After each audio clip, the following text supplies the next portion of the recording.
Good Morning Business. Le débat. Il y a deux hommes sur le plateau, Jean-Marc Daniel et Emmanuel Le Chypre, et au centre, il y en a un troisième, François Bayrou. Avec sa boîte à outils, une relance massive. Sa boîte à outils, le haut commissaire au plan, c'est ça qu'on l'appelle, ou la planification, au plan, à l'économie soviétique. Voilà. Il a des idées. Le gosse plan. Il a des idées, notamment sur la dette Covid. Alors veut-il la supprimer? Veut-il l'étaler? Non, il veut la confiner. Oui, ce qui me frappe dans son plan, c'est d'abord, il y a une partie dépenses, 250 milliards, et deuxièmement, une leçon de finance sur comment masquer la dette.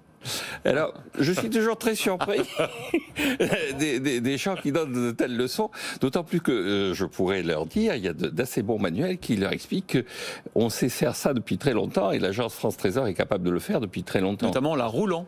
On la roule et on fait des obligations à coupon zéro. Je vais prendre un exemple simple, le Japon. Le Japon, plus de 200% de dette publique, on pourrait penser que la charge de la dette aurait un poids colossal sur le PIB du Japon. En 2019, charge de la dette, 0. Ça n'a rien coûté au budget de l'État. Les taux d'intérêt sont nuls ? Parce que 40% de la dette est entre les mains de la Banque centrale, donc immédiatement, c'est rendu à l'État, et tout le reste est à coupon zéro. Un coupon zéro, ça consiste à ne pas verser d'intérêt. Ça consiste au moment où on la roule, donc au moment où elle arrive à échéance, de dire, écoutez, voilà, il y a 100 que je vous rends, bon, je les réemprunte immédiatement, je vous dois 20 sous forme d'intérêt, mais je le transforme en dette, je le réemprunte immédiatement. Donc je ne vous ai rien versé. Et qu'est-ce qu'il peut faire, François Bayrou, lui, alors ? Mais il pourrait être commissaire au plan, c'est-à-dire essayer d'envisager l'avenir, non pas de proposer des idées déjà saugrenu. Parce que lui, il dit de la mettre de côté pendant quoi, 15, 20 ans ça veut rien dire. Ça veut rien dire. De quoi il se mêle? La dette, elle sera toujours là. Et le véritable enjeu de la dette, c'est les conséquences sur l'économie de la dette, pas la façon dont on la traite. Et donc, concrètement, la dette, elle a deux conséquences que l'on voit, que l'on connaît. La première conséquence, c'est que, effectivement, ça désorganise la politique monétaire et ça désorganise la notion même de taux d'intérêt. Donc, ça considérablement handicape la croissance économique. Et deuxième élément, ça crée des anticipations rationnelles, qui sont des anticipations, là aussi, qui ont comme conséquence de détruire une partie de l'investissement privé par crainte de l'avenir. Et donc je pense que au lieu de faire de la finance de comptoir et pour les nuls, si on est commissaire au plan, on essaie de mettre en place une politique systématiquement d'amélioration de la qualité dans une réduction de la quantité de la dépense publique. Emmanuel. Non mais le problème c'est que François Bayrou, il lit des manuels plus récents que ceux de Jean-Marc Daniel, qu'on est resté à tous les manuels d'économie du XXe siècle. Mais pas du tout, cher ami, je publie des manuels. Mon prochain manuel paraîtra au mois de septembre, donc vous voyez bien que je suis dans l'actualité. Oui, mais il peut être récent, Hérédité. sans pour autant être moderne. J'ai bien peur, Jean-Marc. On verra à la lecture. Lisez. On verra. Vous êtes un supporter des méthodes des propositions de Bayrou? Je trouve que dans ce que dit François Bayrou, il y a quand même énormément de choses à prendre en compte.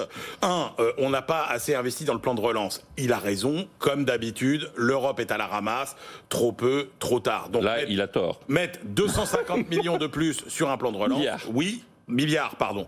Oui, pourquoi pas. Ensuite, je sais pas, enfin je veux dire, c'est dans les manuels de première année, pour le coup, alors peut-être pas d'économie politique, mais d'économie financière. C'est-à-dire que quand la dette ne vous coûte rien, zéro, pensez à emprunter pour investir dans des projets qui, même s'ils vous rapportent 2 ou 3% de rendement par an, ce qui est quand même pas extraordinaire, c'est quand même pas absurde de raisonner comme ça. Faut le faire. Et puis alors, il est marrant, Jean-Marc, il nous dit le Japon, mais c'est exactement ce que propose de faire François Bayrou. Parce que là où elle est spécifique, cette dette Covid, c'est la dette qui est en partie détenue par la BCE, donc par la Banque centrale. Donc tant que la Banque centrale est contente d'avoir cette dette dans ses comptes, eh bien qu'elle les garde. Et en plus, effectivement, ce qu'on paye comme intérêt, c'est de la rémunération pour la Banque centrale qui revient aux États. Donc cette idée de cantonner quelque part la dette Covid n'est pas absurde. J'ai quand même quelques réticences. La première, c'est que moi, ce qui m'inquiète, c'est pas la dette Covid, c'est la dette pré-Covid, celle qu'on avait accumulée, et c'est la dette